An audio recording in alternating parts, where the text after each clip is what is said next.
नमस्कार। आज हम हिंदी शिक्षण विषय के अंतर्गत हिंदी पद्य पहरुए सावधान रहना कविता का अध्ययन कर रहे थे। कल हमने प्रथम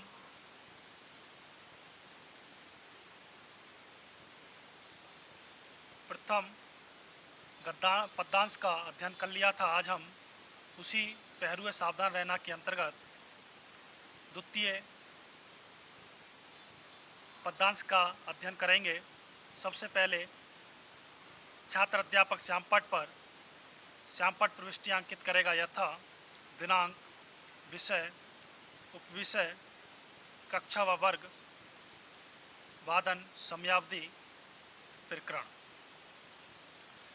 इस पाठ के सामान्य उद्देश्य जो कि पूर्व पाठ्य योजना के ही भांति हैं, विद्यार्थियों में काव्य के अंतर्गत सौंदर्य की अनुभूति जागृत करना, विद्यार्थियों को काव्यगत भाव, ताल एवं लय से परिचित कराना, विद्यार्थियों में कल्पना शक्ति का विकास करना और काव्य सृजन की प्रेरणा देना, विद्यार्थियों को सस्वर भावानुकूल वाणी में उतार चढ़ाव के साथ कविता पढ़ सकने के योग्य बनाना, कवि की अनुभूतियों, आदर्शों एवं कल्पनाओं को बालकों तक पहुंचाने का यत्न करना।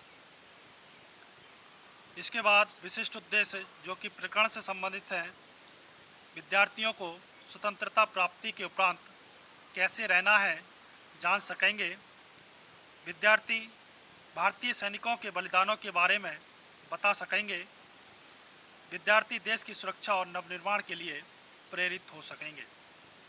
पूर्व उद्देश्य विद्यार्थी पाठ पहरुए सावधान रहना की सामान्य जानकारी रखते हैं।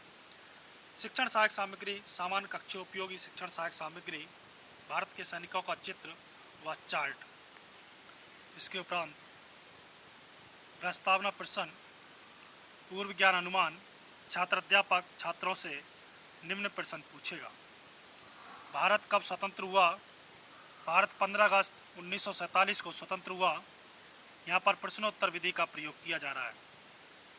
स्वतंत्रता के लिए किसने बलिदान दिया? स्वतंत्रता के लिए शहीदों और क्रांतिकारियों ने अपना बलिदान दिया। सीमा पर देश की रक्षा कौन करता है?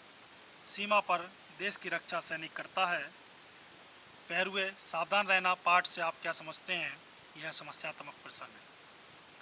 उद्देश्य कथन, नवीन ज्ञान प्रस्तुतिकरण। छात्रों, आज हम गिरजा कुमार माथुर द्वारा रचित कविता पहरुए सावधान रहना का विस्तार पूर्वक अध्ययन करेंगे। छात्र ध्यानपूर्वक सुनेंगे व स्मरण करेंगे। यहाँ पर कथन विधि का प्रयोग किया गया। इसके उपरांत प्रस्तुतिकरण, विषम से रहना तक काव्य में वातावरण का सृजन करना। छात्राध्यापक काव्यानुभूति के लिए संपूर्ण पद को एक सोपान में पढ़ाएगा।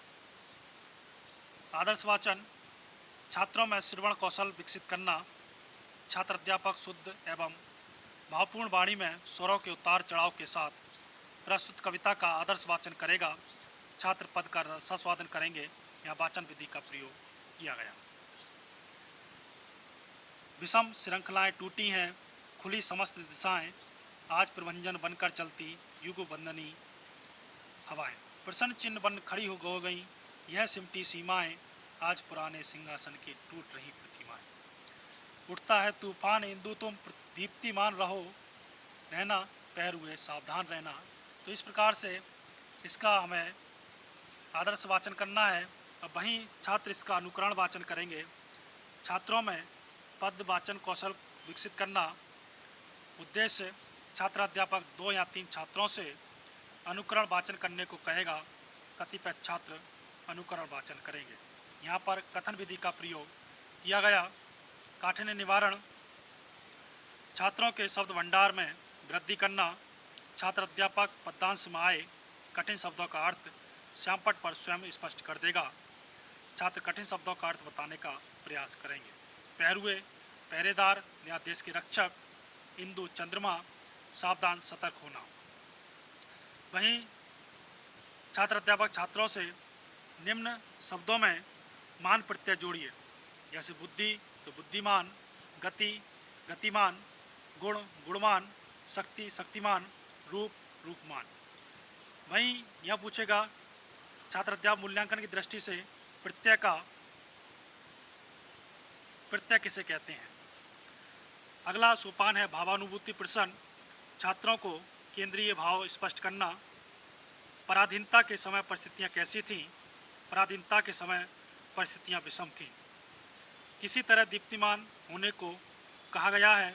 इंदु या चंद्रमा के समान दीप्तिमान होने को कहा गया है। यहाँ पर प्रश्नोत्तर विधि का प्रयोग किया गया। द्वितीय आदर्श वाचन। छात्रों में भावों की एकाग्रता विकसित करना। छात्र अध्यापक कविता के भाव विश्लेषण और समीक्षा के बाद भावों की एकाग्रता और रसास्वादन के लिए पुनः सस्वर वाचन करेगा। छात्र कविता का रसास्वादन करेंगे।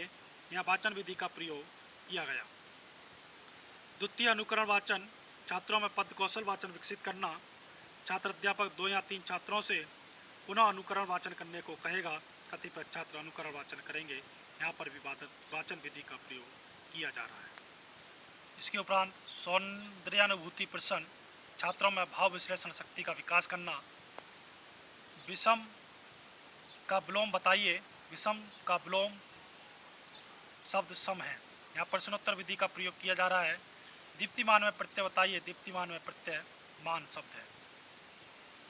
कविता का सार। छात्रों में कविता का भावार्थ ग्रहण करना। छात्र कविता का अर्थ सुनेंगे व कथन विधि का प्रयोग किया जाएगा। ये चित्र दिखाते हुए उसके बाद में इसका अर्थ बताएगा।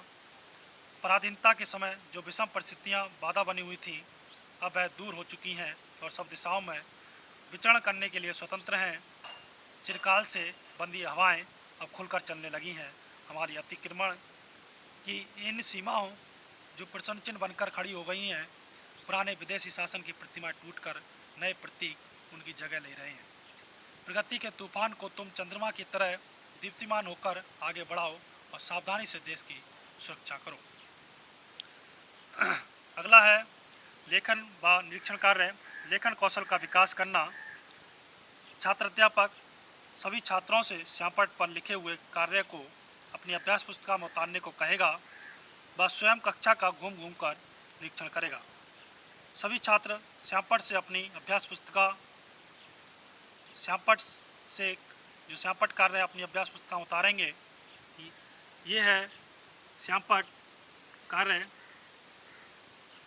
जिसमें शब्दार्थ दिए हुए हैं पैरुए, इंदु और सावधान का। इसके उपरांत गृह कार्य। लेखन क्षमता का विकास करना। प्रस्तुत पद्यांश में ससंदर्भ सहित अर्थ लिखकर लाइए। प्रस्तुत पद्यांश का ससंदर्भ सहित अर्थ लिखकर लाइए। छात्र गृह कार्य अपनी अभ्यास पुस्तिका में उतारेंगे। यहाँ पर लेखन विधि का प्रयोग किया गया। धन्यवाद।